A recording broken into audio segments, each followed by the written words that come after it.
ganun nga sa ating sinabi by part. Anong part na ito? Part 6. Part 6 patungkol sa 3 days, 7 days. So natapos na yan. Ang sinabi ng mga kibaro laman natin dito at sa ibang bansa, yan ay hindi pwede.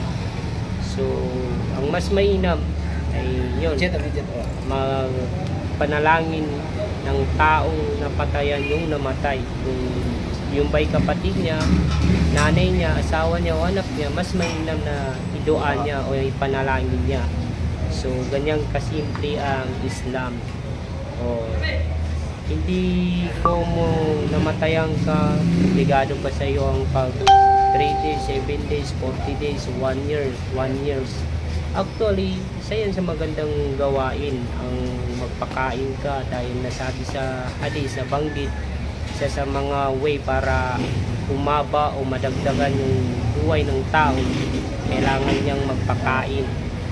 Pero kahit gaano kasi kaganda ang gawain o ibada, kapag ito ay hindi nakamutaba, hindi nakaayon sa turo ni Prophet Muhammad sallallahu alaihi wasallam at hindi nakaayon sa banal na Quran, ay hindi pa rin pwedeng gawin natin mga Muslim bilang manananampalataya sa Islam. Wallahu